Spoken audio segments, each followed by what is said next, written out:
ಈಗಾಗಲೇ ಕೊನೆಯ ಹಂತಕ್ಕೆ ಈ ಚುನಾವಣೆಯ ಪ್ರಚಾರ ಬರ್ತಾ ಇರತಕ್ಕಂಥದ್ದು ನಾವು ಕಾಣ್ತಾ ಇದ್ದೇವೆ. ವಿಶೇಷವಾಗಿ ಕಾಂಗ್ರೆಸ್ ಪಕ್ಷದ ಅಭ್ಯರ್ಥಿಗಳ ಪರವಾಗಿ ರಾಜ್ಯದ ಎಲ್ಲ ಮಂತ್ರಿಗಳನ್ನ ಈ ಚುನಾವಣೆಯ ಪ್ರಚಾರಕ್ಕೆ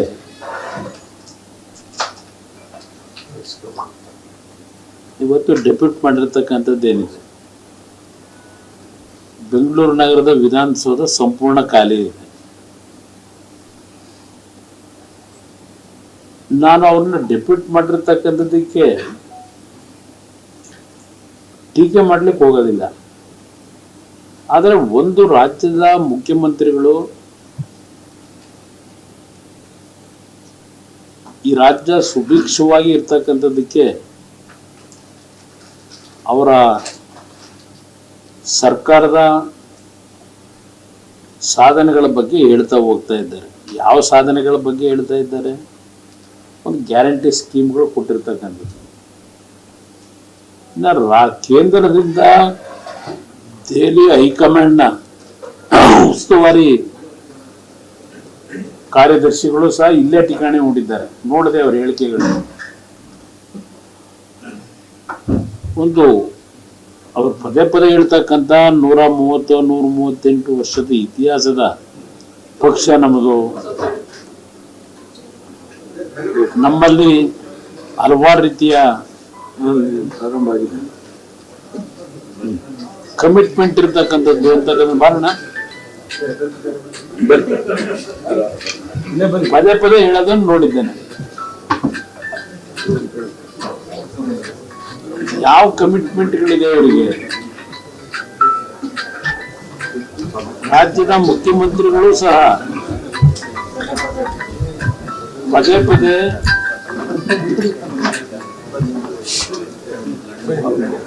ಬಿಜೆಪಿ ಪಕ್ಷದ ಬಗ್ಗೆ ಈ ಚುನಾವಣೆಯಲ್ಲಿ ಹೆಚ್ಚಿನ ಒಂದು ಒಬ್ಬ ಮುಖ್ಯಮಂತ್ರಿಗೆ ಗೌರವ ತರ್ತಕ್ಕಂಥ ಪದ ಬಳಕೆಯನ್ನ ಮೀರಿ ಮಾತಾಡ್ತಕ್ಕಂಥದ್ದನ್ನು ನಾನು ಗಮನಿಸಿದ್ದೇನೆ. ಅವರಲ್ಲಿ ಇರ್ತಕ್ಕಂಥ ಬಂಡವಾಳ ಈ 5 ಗ್ಯಾರಂಟಿಗಳ ಬಂಡವಾಳವನ್ನ ಹೊರತುಪಡಿಸಿ ಈ ಕಳೆದ 3 ವರ್ಷದಲ್ಲಿ ಯಾವುದೇ ಸಾಧನೆಗಳಾಗಿಲ್ಲ ಅಂತಕ್ಕಂಥದ್ದು ನನ್ನ ಅಭಿಪ್ರಾಯ. ಇನ್ನೊಂದು 2 ತಿಂಗಳಿಗೆ 3 ವರ್ಷ ಸಂಪೂರ್ಣಗೊಳಿಸ್ತಾರೆ. ಕಳೆದ 3 ವರ್ಷದಲ್ಲಿ ಈ ಒಂದು ಸರ್ಕಾರದ ಸಾಧನೆಗಳನ್ನ ಬಗ್ಗೆ ಮಾಧ್ಯಮದಲ್ಲಿ ದುರ್ಬೆಯಾಗಿ ಯಾವಾಗಲೊಂದು ಮೂಲೆಯಲ್ಲಿ ಹುಡುಕ್ತೀವಿ ಅಂತಕ್ಕಂಥದ್ದು ಅಂತ ಮಾಡಕ್ ಕೆಲಸ ಮಾಡಿದ್ರು ನಾವು ಎಲ್ಲೂ ಸಹ ಇವರ ಗ್ಯಾರಂಟಿ ಸ್ಕೀಮ್ಗಳ ಬಿಟ್ಟು ಯಾವುದೇ ಸಾಧನೆ ಮಾಡಿರ್ತಕ್ಕಂಥ ಹುಡುಕ್ಲಿಕ್ಕೆ ಸಾಧ್ಯ ಇಲ್ಲ. ಪತ್ರಿಕೆಗಳು ತೆಗೆದರೆ, ನಮ್ಮ ದೃಶ್ಯ ಮಾಧ್ಯಮವನ್ನ ನೋಡಿದ್ರೆ ಮುಖ್ಯಮಂತ್ರಿಯ ಕುರ್ಚಿಗೆ ಪ್ರಾಮುಖ್ಯತೆ ಕೊಟ್ಟಿರ್ತಕ್ಕಂಥದ್ದನ್ನ ಹೊರತುಪಡಿಸಿದ್ರೆ ಅದಕ್ಕಿಂತ ಇನ್ನೂ ಒಂದು ಹೆಜ್ಜೆ ಮುಂದೆ ಹೇಳೋದಾದ್ರೆ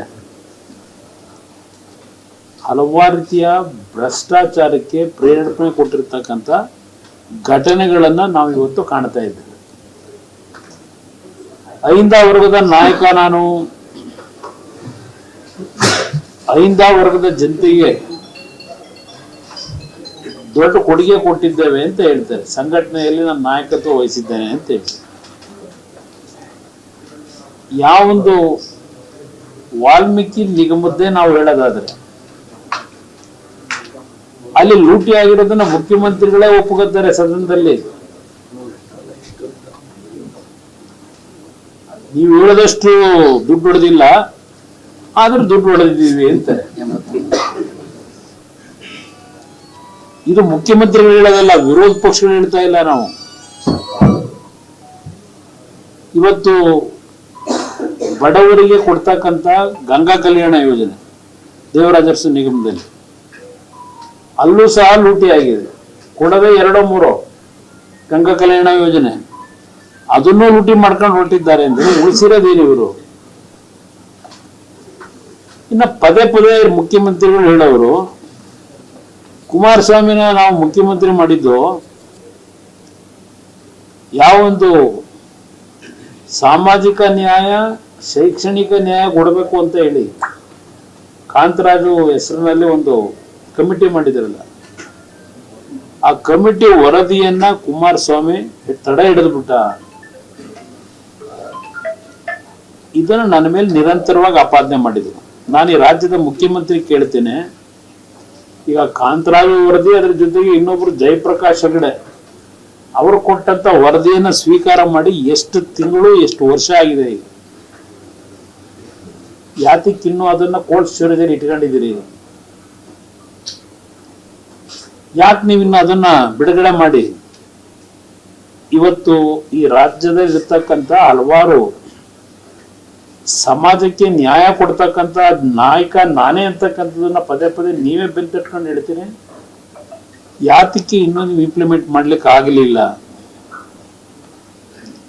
ಇನ್ನು ಕೆಲವು ರಿಸರ್ವೇಶನ್ ಪಾಲಿಸಿ,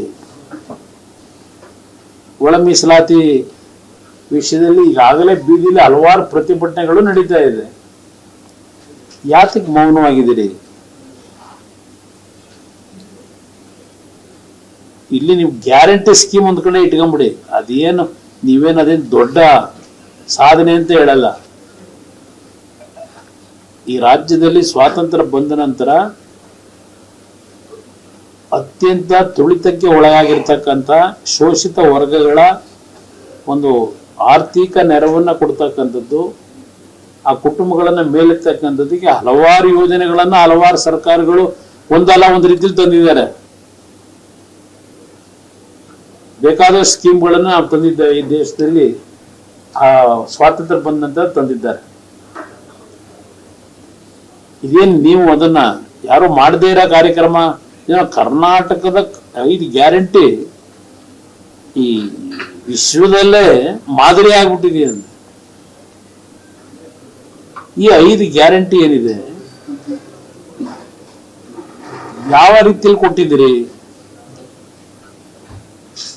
ಜನ ಕಾಯ್ತಾ ಇದ್ದಾರೆ. ನೀವು ತಿಳ್ಕೊಂಡಿದ್ದೀರಿ ಗ್ಯಾರಂಟಿ ಆಧಾರದಲ್ಲೇ ಶಾಶ್ವತವಾಗಿ ನಾವು ಗೆಲ್ತೀವಿ ಅಂತ. ಒಂದು ಕಡೆ ಹೇಳ್ತೀರಿ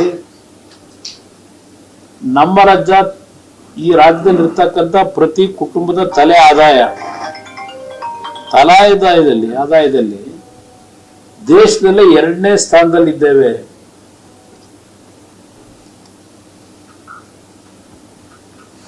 ಈ ಮಾತನ್ನ ಏನ್ ಹೇಳ್ತಾ ಇದ್ದೀರಿ? ಹಾಗಿದ್ರೆ ಪ್ರತಿ ಕುಟುಂಬಗಳ ತಲೆ ಆದಾಯ ಇವತ್ತು ದೇಶದಲ್ಲಿ 2ನೇ ಸ್ಥಾನದಲ್ಲಿ ಇರಬೇಕಾದ್ರೆ ಕರ್ನಾಟಕದಲ್ಲಿ ಇರ್ತಕ್ಕಂಥ ಪ್ರತಿ ಕುಟುಂಬಗಳು ಆರ್ಥಿಕವಾಗಿ ಸದೃಢವಾಗಿದ್ದಾರೆ ಅಂತಕ್ಕಂಥದ್ದು ನಿಮ್ಮ ಹೇಳಿಕೆಯ ಅರ್ಥ. ಈ 2,000 ರೂಪಾಯಿ ಕೊಡೋದು ಇದೆಲ್ಲ ಆಗಿದ್ರೆ ಅವಶ್ಯಕತೆ ಏನಿದೆ? ಆರ್ಥಿಕವಾಗಿ ಸುಭದ್ರತೆ ತಂದಿದ್ರೆ ಪ್ರತಿ ಕುಟುಂಬಗಳ ಬದುಕಿನ ತಲಾದಾಯ ಇವತ್ತು ದೇಶದಲ್ಲಿ 2ನೇ ಸ್ಥಾನದಲ್ಲಿ ನೀವು ಸುಸ್ಥಿರವಾಗಿ ತಂದಿಲ್ತಿ ಇಟ್ಟಿದ್ರೆ ಈ ರೀತಿಯ ಫ್ರೀಬಿಗಳ ಅವಶ್ಯಕತೆ ಏನಿದೆ? ಸಂಪತ್ಭರಿತವಾಗಿದ್ದಾರೆ ಅಂತ ಹೇಳ್ತಾ ಇದ್ದೀನಿ ಪ್ರತಿ ಕುಟುಂಬ. ಇವತ್ತು ಎಷ್ಟು ವರ್ಷ ನೀವು ಕೊಡ್ಲಿಕ್ಕೆ ಸಾಧ್ಯ? ಇದನ್ನ ಕೇಳ್ಬೋದು. ನೀವು ಬೇರೆ ರಾಜ್ಯದಲ್ಲೂ ಕೊಟ್ಟವ್ರೆ ಅಂತೇಳಿ, ಅವ್ರು ಯಾರೋ ಮಾಡಿದ್ದಾರೆ ಅಂತೇಳಿ ನಾವು ಮಾಡಬೇಕು ಅಂತ ಇದೆಯಾ? ಇಲ್ಲಿ ಬೇಕಾಗಿರ್ತಕ್ಕಂಥದ್ದು ಪ್ರತಿ ಕುಟುಂಬಗಳ ಆರ್ಥಿಕ ಶಕ್ತಿಯನ್ನ ಸ್ವತಂತ್ರವಾಗಿ ದುಡಿಮೆ ಮಾಡಿ ಬದುಕ್ತಕ್ಕಂಥದ್ದು ಕೊಡಬೇಕಾಗಿದೆ. ಈ ಗ್ಯಾರಂಟಿ ಸ್ಕೀಮ್ ಕೊಡ್ತಕ್ಕಂಥದ್ದಕ್ಕೋಸ್ಕರವಾಗಿ ಯಾವೊಂದು ಬಡತನದಲ್ಲಿರ್ತಕ್ಕಂಥ ಹಿಂದುಳಿದ ವರ್ಗದವರು, ದಲಿತ ವರ್ಗದವರಿಗೆ ಕೊಡ್ತಾ ಇದ್ದಂತ ಸ್ಕಾಲರ್ಶಿಪ್ನ ಹಣ ಯಾವ ಮಟ್ಟದಲ್ಲಿ ಕೊಡ್ತಾ ಇದ್ದೀರಿ? ಈಗ ಲಕ್ಷಾಂತರ ಮನೆ ಕಟ್ಟಿದೀವಿ ಅಂತೀರಿ, ತೋರಿಸ್ರಪ್ಪ ಅದು ಎಷ್ಟು ಲಕ್ಷ ಮನೆ ಕಟ್ಟಿದಿರಿ ಈ ಕಳೆದ 3 ವರ್ಷದಲ್ಲಿ? ಬನ್ನಿ, ದಾವಣಗೆರೆ ಚುನಾವಣೆ ನಡೀತಾ ಇದೆಯಲ್ಲ, ಇನ್ನು ಎಷ್ಟು ಕುಟುಂಬಗಳು ಮನೆ ಇಲ್ಲದೆ ಹಕ್ಕುಪತ್ರಗಳನ್ನು ಕೊಡದೆ ಇಲ್ಲೇ ನೀವು ಬದುಕ್ತಾ ಇದ್ದಾರಲ್ಲ, ಯಾರು ಕೇಳ್ತಾ ಇಲ್ವಾ ನಿಮ್ಗೆ ಜನ? ಮತ ಕೇಳಲಿಕ್ಕೆ ಹೋದಾಗ ಏನ್ ಸಾಧನೆ ಮಾಡಿದಿರಿ? ಬಿಜೆಪಿ ಪಕ್ಷದ ಹೇಳ್ತೀರಿ 8 ವರ್ಷ ಏನೋ ಇಯರ್ಲಿ ವೈಸ್ ಹೇಳ್ಕೊಂಡಿದ್ದೀರಿ, ಸರ್ಕಾರ ನಡೆಸಿದ್ರು ಏನ್ ಮಾಡಿದ್ರು ಅಂತ ಹೇಳಿ. ನೀವು ಮಾಡಿದ್ದೇನಪ್ಪ? ಕಳೆದ 5 ವರ್ಷ ನೀವೇ ಇದ್ದಲ್ಲ, 13ರಿಂದ 18. ನನಗೆ ಅದರ ಅರ್ಥ ಇದೆ, ನನಗೂ ಗೊತ್ತಿದೆ ಸ್ವಲ್ಪ ಮಾಹಿತಿ. ನಾನು ಆಕಸ್ಮಿಕವಾಗಿ ಸರ್ಕಾರ ಮಾಡಿದಾಗ ಇವ್ರ ಜೊತೆನೆ ಸೇರಿ ಚುನಾವಣೆಗಿಂತ ಮುಂಚೆ 15 ಲಕ್ಷ ಮನೆ ಕಟ್ಟಿ ಇರ್ತಕ್ಕಂಥದ್ದಕ್ಕೆ ಕಟ್ತಾ ಇದೀವಿ ಅಂತೇಳಿ ಜನಗಳಿಗೆಲ್ಲ ಹೇಳ್ಬಿಟ್ರು. ನೀವು ಎಲ್ಲ ಕಟ್ಟಿರ್ತಕ್ಕಂಥ ಜಂತು ಪಂತು ಎಲ್ಲ ಕಿತ್ತಾಕ್ಬಿಟ್ಟು ಹೊಸ ಮನೆ ಕಟ್ಟಿಗಳಿಗೆ 15 ಲಕ್ಷ ಮನೆ ಕಟ್ಟಿ ಅಂತ. ದುಡ್ಡು ಇಟ್ಟಿದ್ದು ಎಷ್ಟು ಇಟ್ಟಿದ್ರು? 2,000 ಕೋಟಿ ಇಟ್ಟಿದ್ರು. ಆ 15 ಲಕ್ಷ ಮನೆ ಕಟ್ಟಕ್ಕೆ ದುಡ್ಡು ಬೇಕಾಗಿದ್ದು ಎಷ್ಟು? 28 ಲಕ್ಷ ಸರ್, 28 ಲಕ್ಷ ಕೋಟಿ, ಸಾರಿ ಕೋಟಿ, 28 ಲಕ್ಷನ 2,000 ಕೋಟಿ ಇಟ್ಟಿದ್ರು. ಸಾರಿ 28 ಕೋಟಿ ಬೇಕಿದ್ದು, 28,000 ಕೋಟಿ. ಇವ್ರು ಇಟ್ಟಿದ್ದು 2,000 ಕೋಟಿ. ಸಾರಿ 28,000 ಕೋಟಿ ದುಡ್ಡು ಬೇಕಾದಂಥದ್ದಕ್ಕೆ 2,000 ಕೋಟಿ ಇಟ್ಟು 15 ಲಕ್ಷ ಮನೆ ಕಟ್ಟಿ ಅಂದ್ರಲ್ಲಪ್ಪ ಸಿದ್ದರಾಮಯ್ಯನವರೇ. ಇವತ್ತು ಅದರ ಪ್ರತಿಫಲ ಈಗಲೂ ಸಹ ಶಾಸಕರು ನೀವು ಮನೆ ಕೊಡ್ಲಿಕ್ಕೆ ಆಗ್ತಾ ಇಲ್ಲ. ದೊಡ್ಡ ಆರ್ಥಿಕ ತಜ್ಞ ಚುನಾವಣೆ ಹೋಗೋದಕ್ಕಿಂತ ಮುಂಚೆ 2018ರಲ್ಲಿ ಆರ್ಥಿಕ ಇಲಾಖೆಯ ಒಪ್ಪಿಗೆಯನ್ನು ಪಡೆದಿದೆ. ಯಾವುದೇ ಜೀವ ಇಶ್ಯೂ ಇಲ್ಲದೆ ಕೆಲವು ರಸ್ತೆಗಳಿಗೆ ತೀರ್ಮಾನ ಕೊಟ್ಬಿಟ್ರು ಚುನಾವಣೆಯಲ್ಲಿ ಮತ ಪಡೆಯಲಿಕ್ಕೆ. 1,750 ಕೋಟಿ. ಯಾವ ಆರ್ಥಿಕ ಇಲಾಖೆಯ ಒಪ್ಪಿಗೆ ಇಲ್ಲ, ಏನೂ ಇಲ್ಲ. ಆ 1,750 ಕೋಟಿ ನಾವು ಬಂದಾಗ ಮುಖ್ಯಮಂತ್ರಿಯಾಗಿ ನಾವೇನು ಅಧಿಕಾರ ನಡೆಸಿದ್ವು 14 ತಿಂಗಳು, ಅದನ್ನು ತೀರಿಸಬೇಕಾಯ್ತು. ಅದನ್ನ ಕಾನೂನು ಬಾಹಿರವಾಗಿ ತೀರ್ಮಾನ ತಗೊಂಡಿದ್ರು ಇದೇ ಸಿದ್ದರಾಮಯ್ಯನವ್ರ ನೇತೃತ್ವದಲ್ಲಿ. ಆ ಕಾನೂನು ಬಾಹಿರವಾದಂಥ ತೀರ್ಮಾನ ಸರಿಪಡಿಸ್ತಕ್ಕಂಥ ನಮ್ಮ ತಲೆ ಮೇಲೆ ಬಂದದ್ದು. ಹೇಳ್ತಾ ಹೋದರೆ ಹಲವಾರು ವಿಷಯ ಸಿದ್ದರಾಮಯ್ಯ ಆಡಳಿತದ ಬಗ್ಗೆ ಹೇಳ್ಬೋದು, ಚರ್ಚೆ ಮಾಡಬಹುದು. ಇವತ್ತು ಕೇವಲ ಒಂದು ರೀತಿ ಮಾತಾಡ್ತಕ್ಕಂಥ ಅವ್ರ ಪದ ಬಳಕೆ ಏನಿದೆ, ಏನು ಈ ಭೂಮಿ ಮೇಲೆ ಇವನ್ ಬಿಟ್ಟರೆ ಬೇರೆ ಇನ್ಯಾರು ಇಲ್ವೇ ಇಲ್ಲ ಅನ್ನೋ ರೀತಿಯಲ್ಲಿ ಇವ್ರು ಮಾತಾಡ್ತಕ್ಕಂಥದ್ದು. ಇವತ್ತು ನೀರಾವರಿಯ ಒಂದು ಕೆಲಸಗಳು ಏನಾಗಿದೆ ಇಡೀ ರಾಜ್ಯದಲ್ಲಿ. ಇನ್ನ ನಮ್ಮ ರೈತರು ಇಲ್ಲೇ ಬಹುಶಃ ದಾವಣಗೆರೆಲ್ಲೇ ಮೆಕ್ಕೆಜೋಳ ಬೆಳೆದ್ರಲ್ಲ, ಎಷ್ಟು ಫಜಿತಿ ಪಟ್ಟರು ನಮ್ಮ ರೈತರು ಇಲ್ಲಿ ಮೆಕ್ಕೆಜೋಳ ಮಾರೋದಕ್ಕೆ. ಒಂದು ವಿಷಯ ನಿಮ್ಗೆ ಗಮನಕ್ಕೆ ತರೋದು, ಹಳ್ಳಿನಲ್ಲಿ ಧರಣಿ ಮಾಡಿದ್ರು, ಹಾವೇರಿ ಈ ಭಾಗದಲ್ಲೆಲ್ಲ ಧರಣಿ ಮಾಡಿದ್ರು. ತೊಗರಿ ಬೆಳೆದಂತರು ಅದನ್ನ ಖರೀದಿ ಮಾಡ್ಲಿಕ್ಕೆ ಆಗಲಿಲ್ಲ. ಕೇಂದ್ರ ಸರ್ಕಾರ ಎಲ್ಲದಕ್ಕೂ. ನಾನು 2 ಅವಧಿಗೆ ಮುಖ್ಯಮಂತ್ರಿಯಾಗಿ ಅಧಿಕಾರ ನಡೆಸಿ ಹಲವಾರು ಸಂದರ್ಭದಲ್ಲಿ ಅದರ ಎಕ್ಸ್ಪೀರಿಯನ್ಸ್ ನನಗೂ ಆಗಿದೆ. ಏನೇನಾಗಿತ್ತು ಎಂದೂ ಸಹ ನಾನು ಕೇಂದ್ರ ಸರ್ಕಾರ ದೂಷಣೆ ಮಾಡಲಿಲ್ಲ. ರೈತರು ಸಾಲ ಮನ್ನಾ ಮಾಡಿದ್ರು, ಕೇಂದ್ರ ಸರ್ಕಾರ ದೂಷಣೆ ಮಾಡೋದ್ನ. ಹೆಚ್ಚಿನ ವಿಡಿಯೋಗಳಿಗೆ ಪ್ರತಿಧ್ವನಿ ಯೂಟ್ಯೂಬ್ ಚಾನೆಲ್ ಸಬ್ಸ್ಕ್ರೈಬ್ ಮಾಡಿ, ಬೆಲ್ ಐಕಾನ್ ಕ್ಲಿಕ್ ಮಾಡಿ.